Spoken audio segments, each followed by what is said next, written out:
waktunya tuaian besar terjadi. Saya melihat saudaraku di masa-masa sulit ini, anak-anak Tuhan yang cinta Tuhan, yang melayani Tuhan dengan tulus, dengan sungguh-sungguh, mereka sedang menuai. Ya, saya bertemu katakan, wah, order saya banyak sekali kok, puji Tuhan.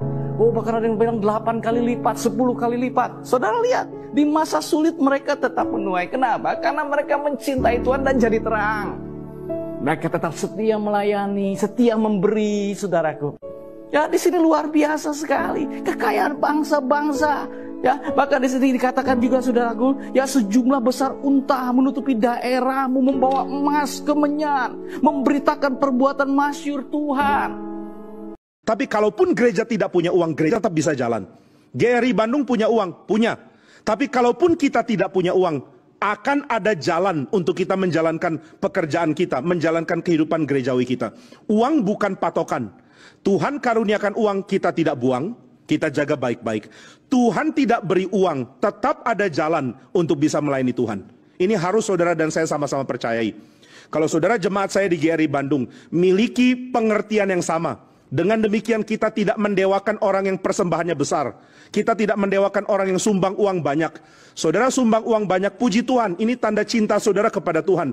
Tapi saudara tidak akan mendapatkan penghargaan lebih daripada orang-orang lain yang memberi dengan keterbatasan karena memang keadaan uangnya sangat kurang. Maka saudara, kita tidak mau mendewakan orang karena punya uang, karena dewa kita bukan uang. Gereja yang mendewakan orang karena punya uang, itu gereja dekat dengan kuasa setan. Siapa pendeta kagum sama orang kaya, pendeta itu partnernya setan. Setan sudah dekat dengan dia. Dan saudara doakan pendeta GRI tidak satu pun yang senang dekat sama setan, sehingga mereka terlalu hormat orang kaya. Saya seumur hidup selama pelayanan jadi pendeta tidak pernah hormat orang karena dia kaya. Saudara, orang kaya, saya hina kekayaanmu, kecuali engkau cinta Tuhan. Saya mencintai orang cinta Tuhan. Saya tidak pernah tambah cinta sedikit pun hanya karena engkau sumbang gereja lebih banyak dari orang lain. Harap ini diperhatikan baik-baik. Uang boleh ada, uang boleh kurang. Jangan takut, uang bukan dewamu. Kristus tidak ada, takut. Saya tidak bisa hidup kalau bukan karena Kristus. Gereja kalau tidak ada Kristus, mati. Gereja kalau tidak ada Kristus, bubar. Kristus kalau tidak hadir dalam hidup saudara, mati. Saudara mati karena tidak ada Kristus. Bukan mati karena tidak ada uang. Bukan mati karena tidak ada sehat. Bahkan bukan mati karena tidak ada nafas. Lazarus tidak ada nafas, tapi dia punya Yesus. Yesus berseru, Lazarus keluar. Lazarus nggak bisa protes, nggak ada nafas kok.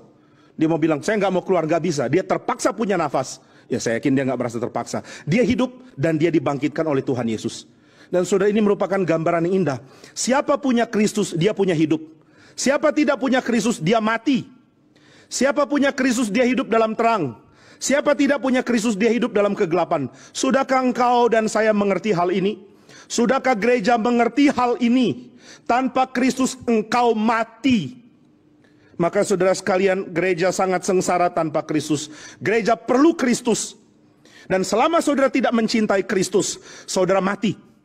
Selama saudara mencintai yang lain lebih dari Kristus, engkau sedang mati. Harap ini disadari. Maka saudara, ratapan bagi gereja harus diberikan karena gereja kurang kasih kepada Kristus. Kurang menikmati kehadiran Kristus. Tidak merasa Kristus perlu. Coba pikirkan apa yang gereja perjuangkan selama ini. Oh, mau tarik orang-orang muda dengan tawarkan apa? Dengan tawarkan band, bukan Kristus. Tawarkan mujizat, bukan Kristus. Tawarkan Kristus, tapi pemberi mujizat. Maka saudara sekalian, gereja sebenarnya berada dalam keadaan krisis. Saya tidak tahu apakah saudara sadar ini atau tidak. Tapi khotbah saya sebelum atau sesudah sedang di tengah pandemi tetap sama kok. Menyatakan gereja sedang ada krisis. Saya tidak bilang, oh gereja ada krisis karena ada pandemi. Beberapa kali saya harus menangis di atas mimbar sebelum pandemi. Karena khotbah begitu terharu. Mengatakan gereja kalau tidak bertobat kembali kepada Kristus, gereja mati. Bukan karena COVID, karena nggak ada Kristus. Dan khotbahnya nggak berubah meskipun sekarang. Maka saudara sekalian, mari kita sadari hal ini. Yesus memberikan janji yang besar sekali. Aku tidak mungkin meninggalkan engkau, karena engkau akan mati tanpa aku. Dan gereja akan mengatakan, Tuhan, kami tidak bisa hidup tanpa engkau. Kami mati tanpa engkau. Dan Yesus mengatakan, aku akan mengirimkan penghibur yang lain, yang sama dengan aku. Allos Parakletos. Aku akan mengirimkan dia, yaitu roh penghibur. Dialah yang akan menggantikan kehadiranku di tengah-tengah.